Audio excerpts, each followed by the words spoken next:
안녕하세요. 10월 10일 목요일 큐티가이즈 시작하겠습니다. 오늘 말씀은 사랑에 대한 요한의 정의라고 설명이라고 할 수가 있어요. 1번입니다. 하나님께서 우리에게 베푸신 사랑은 무엇입니까? 1절입니다. 보라, 아버지께서 어떠한 사랑을 우리에게 베푸사 하나님의 자녀라 일컬음을 받게 하셨는가? 우리가 그러하도다. 그러므로 세상이 우리를 알지 못함은 그를 알지 못함이라. 하나님이 우리를 자녀로 불러주셨죠. 여기에 나오는 어떠한이라는 표현이 있는데 이 표현은 경험해보지 못한 것 혹은 아주 이국적인 것을 의미하거든요. 그럼 이 구절은 이렇게 해석해도 좋을 것 같아요.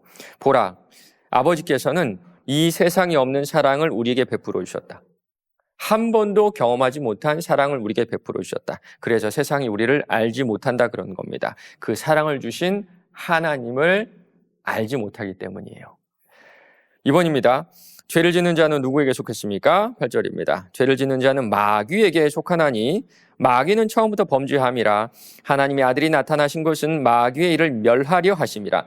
여러분 이 말씀 들으면 마음이 좀 뜨끔하지 않나요? 사실 저는 오늘 아침에도 죄를 지었거든요. 그러면 제가 죄를 지었기 때문에 마귀에게 속한다 이런 뜻일까요? 그렇지 않습니다. 그렇지 않아요. 여기에 나오는 죄를 짓는다라는 말 속에는 지속성이라는 의미가 들어있거든요. 지속적으로 죄를 짓는다. 마귀에게 속한 자들은 지속적으로 죄를 짓습니다. 물론 우리도 지속적으로 죄를 짓기는 해요. 그렇죠? 그런데 성령께서 가만히 내버려 두지 않으시죠? 여러분 그렇죠? 계속적으로 말씀하시죠. 내 양심에도 말씀하시고 또 내가 성경 읽을 때도 말씀하시고 말씀을 들을 때도 말씀하시고 기도를 할 때도 말씀하세요. 우리가 잘못된 길로 갈 때 우리 안에 있는 성령의 소욕이 이 성령께서 끊임없이 말씀을 하시거든요. 그래서 예수께서 오셨다고 합니다. 마귀의 일을 멸하려 오셨다 그러는데 여기서 멸하다 이 뜻은 취소하다, 무효로 하다 그런 뜻이거든요. 사탄은 끊임없이 우리를 속이고 참수하고 그 참수는 다 맞는 말입니다. 마치 법정에서 검사가 정확한 증거를 들고 피의자를 계속적으로 신문하는 그런 모습을 떠올리시면 될 텐데요. 하나님께서 그 참소를 듣지 않으시고 마귀의 그 참소를 무효화 시켜버렸다는 겁니다. 3번입니다. 하나님께로부터 난 자는 어떠합니까? 9절입니다. 하나님께로부터 난 자마다 죄를 지지 아니하나니 이는 하나님의 씨가 그 속에 거함이요 그도 범죄하지 못하는 것은 하나님께로부터 났습니다. 이 구절도 마찬가지입니다. 우리는 오늘도 죄를 지었는데 그럼 우리는 하나님의 자녀가 아니란 말인가? 라는 의문이 들 수가 있는데요. 전혀 그렇지 않죠. 여기도 지속성이라는 뜻이 숨어 있습니다. 하나님의 자녀들은 죄와의 싸움이 있어요. 분명히 있어요.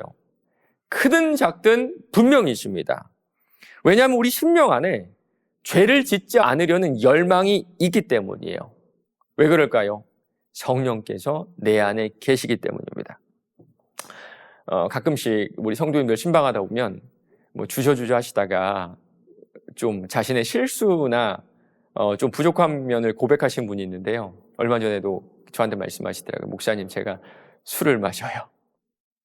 제가 아직 술을 끊지 못했어요. 여러분, 술이 악한 것일까요? 그렇지 않습니다. 술 그 자체는 선한 것도 아니고 악한 것도 아니에요. 그러나 술을 마시면 실수를 할 수밖에 없습니다. 그래서 우리 안에 성령께서 우리에게 끊임없이 말씀하시는 거예요. 마시지 않았으면 좋겠다. 술 마셔서 실수하지 않았으면 좋겠다. 술 마셔서 취하지 않았으면 좋겠다. 그것은 다른 사람들에게 은혜가 되지 않고 덕이 되지 않으니까 그러지 않았으면 좋겠다고 우리 안에서 끊임없이 말씀하고 계시는 거예요. 혹시 지금 큐티 가이드를 보신 분들 가운데서도 술을 끊지 못하는 분이 계시나요? 지속적으로 죄를 짓는 분이 계신가요? 여러분 마음 가운데 성령님 계시고 그분께서 계속 말씀하시는 그 음성에 이제는 순종하시기 바랍니다. 4번입니다. 내가 의를 행해야 하는 이유가 무엇인지 묵상해 봅시다. 저는 3절이 많이 가슴에 남더라고요. 주를 향하여 이 소망을 가진 자마다 그의 깨끗하심과 같이 자기를 깨끗하게 하느니라. 우리는 결국 주님 만나요.